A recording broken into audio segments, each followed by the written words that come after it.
안녕하세요. 송태호 선교사입니다.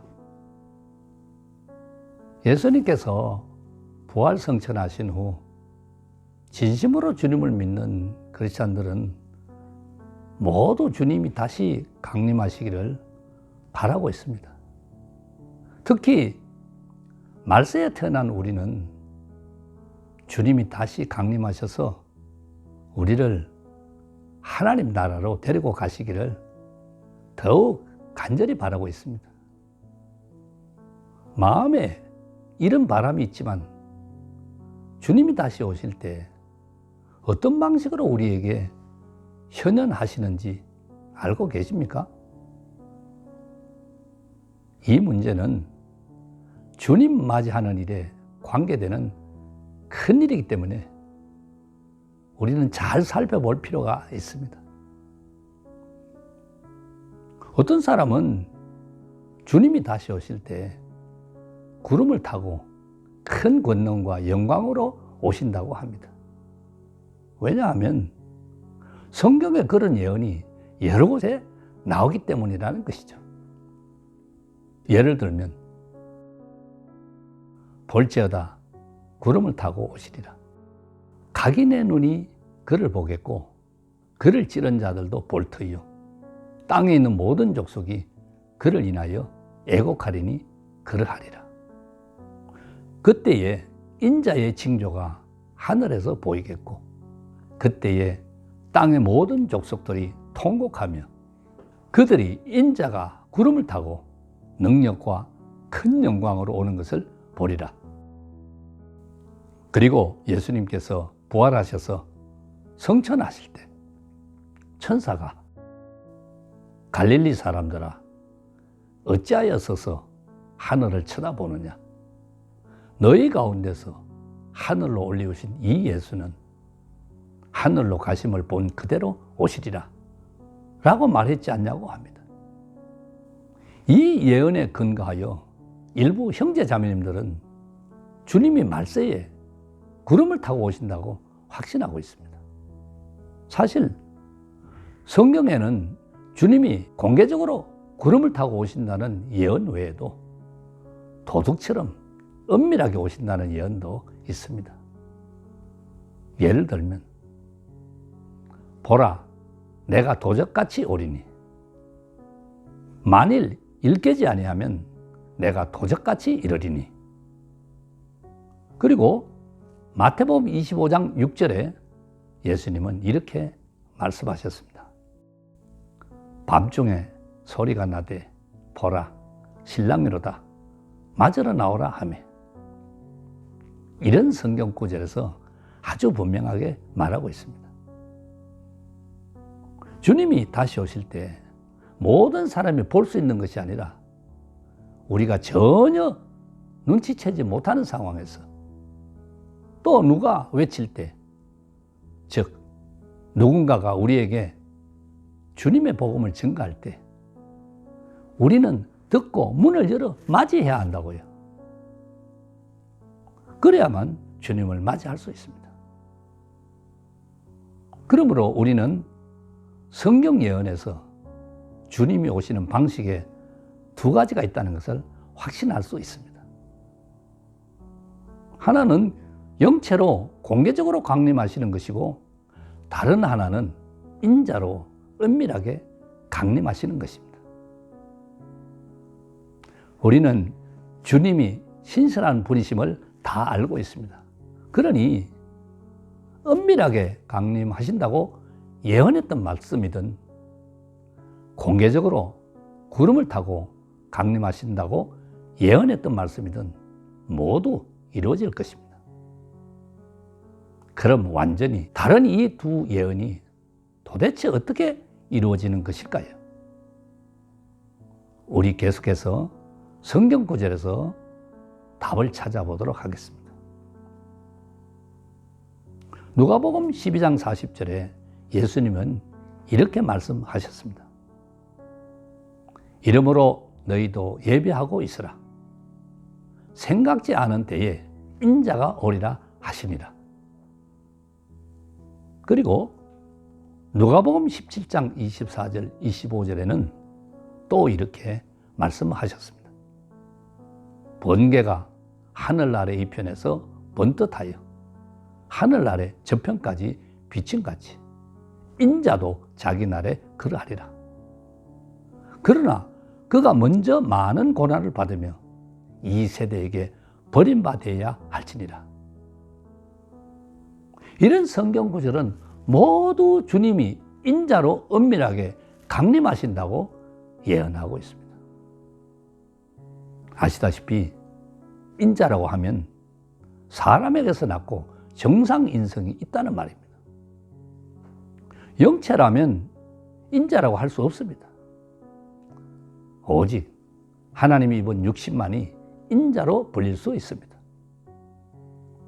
예수님처럼 겉으로 보기에는 정상인과 다른 점이 없지만 그 본질은 하나님의 영이 입은 육신이십니다.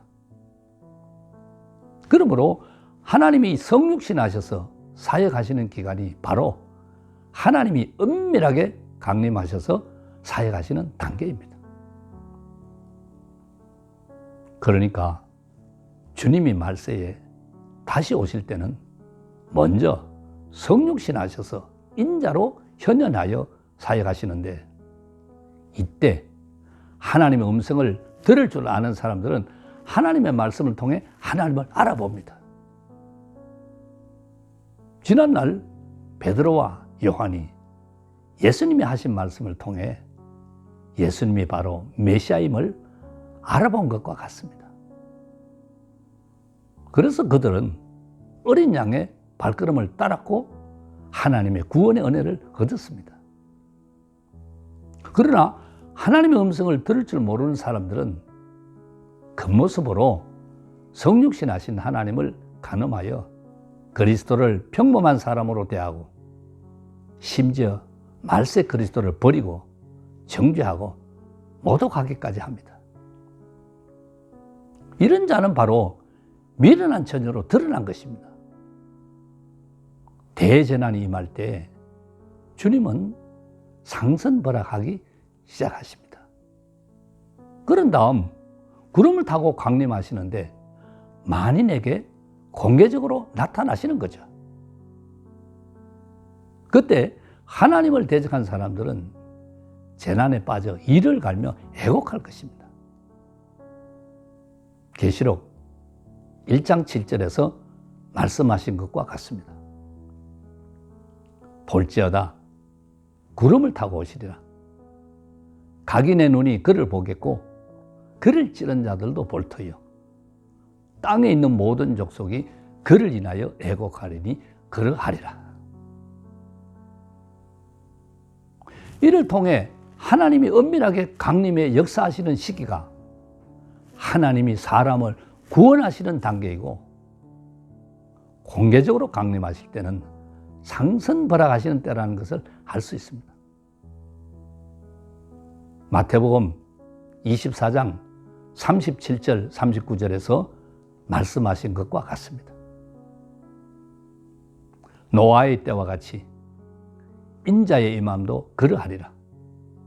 홍수 전에 노아가 방주에 들어가던 날까지 사람들이 먹고 마시고 장가들고 시집가고 있으면서 홍수가 나서 저희를 다 멸하기까지 깨닫지 못하였으니 인자의 임함도 이와 같으리라. 왜 인자가 강림하시는 날이 노아의 날과 같다고 하신 걸까요? 우리가 알고 있듯이 노아는 방주를 지을 때 사람들에게 하나님께서 홍수로 세상을 멸하신다고 전했었지만 믿는 사람이 없었을 뿐만 아니라 오히려 노아는 미쳤다고 비웃음을 당했습니다. 하지만 방주가 다 지어진 후 노아 일가 8식구가 방주에 들어가자 홍수가 났습니다. 이를 통해 홍수가 나기 전의 기간에 하나님이 구원 사역을 하신다는 것을 알 수 있습니다. 그러나 홍수가 날 때, 즉 징벌의 날이 임할 때는 모든 사람들이 볼 수 있겠지만 때는 이미 늦었습니다. 왜냐하면 은혜의 문이 닫혔기 때문입니다. 그러므로 주님이 은밀하게 강림하셔서 사역하시는 단계는 진심으로 하나님을 믿고 진리를 사랑하는 사람에게는 구원의 시기입니다. 왜냐하면 그들은 하나님의 음성을 듣고 주님의 재림을 맞이함으로 정결함을 얻어 이기는 자로 만들어지기 때문입니다. 그러나 거짓으로 믿고 진리를 정오하는 사람은 자신의 관념과 상상을 고수하면서 하나님의 말세 구원을 받아들이지 않고 심지어 성육신하신 하나님을 대적하고 정죄합니다. 이런 자가 바로 하나님께 징벌받을 대상입니다. 주님이 공개적으로 현현하실 때 그들은 자신이 대적한 분이 바로 하나님 자신이라는 사실을 알게 될 것인데, 그때는 사람의 결말이 정해졌고 하나님이 상선벌악하실 때입니다. 그런데 그들이 어찌 가슴을 치고 이를 갈며 애곡하지 않겠습니까? 그러므로 각인의 눈이 그를 보겠고 그를 찌른 자들도 볼 터요 땅에 있는 모든 족속이 그를 인하여 애곡하리니 그러하리라 라는 장면이 나타나는 것입니다.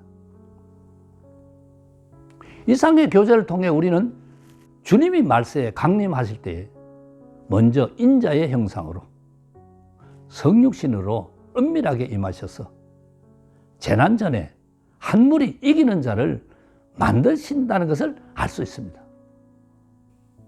사역이 마무리되면 다시 공개적으로 구름을 타고 현현하셔서 그분을 대적했던 악한 자를 징벌하십니다. 그러므로 우리가 하나님께 정결케 되고 재난 가운데서 살아남으려면 반드시 재난 전에 사람을 구원하시는 이 기회를 잡아야 합니다. 그렇지 않으면 땅에 있는 모든 족속이 그를 인하여 애곡하리니 그러하리라 라는 말씀 속에 한 사람이 될 것입니다. 지금 각지에 재난이 점점 더 커지고 있고 점점 더 빈번해지고 있습니다. 주님이 다시 오신다는 성경의 예언이 거의 다 이루어진 것입니다. 주님이 다시 강림하시는 이 관건적인 시기에 우리는 어떻게 해야 하나님의 발걸음을 따라갈 수 있을까요? 계시록 2장 29절에는 이렇게 기록되어 있습니다. 귀 있는 자는 성령이 교회들에게 하시는 말씀을 들을지어다. 또 계시록 3장 20절에는 이렇게 기록되어 있습니다. 볼지어다 내가 문 밖에 서서 두드리노니 누구든지 내 음성을 듣고 문을 열면 내가 그에게로 들어가 그로 더불어 먹고 그는 나로 더불어 먹으리라. 이를 통해 주님이 다시 강림하실 때 음성을 발해 말씀하신다는 것을 알 수 있습니다. 그러므로 우리는 하나님의 음성에 주의하는 슬기로운 처녀가 되어야 합니다. 누군가 신랑이 왔다고 외치면 하늘과 구름만 바라보면서 주님이 구름 타고 오시기만을 기다리지 말고 마땅히 구하고 알아봐야 합니다. 그래야 주님의 재림을 맞이할 수 있습니다. 감사합니다.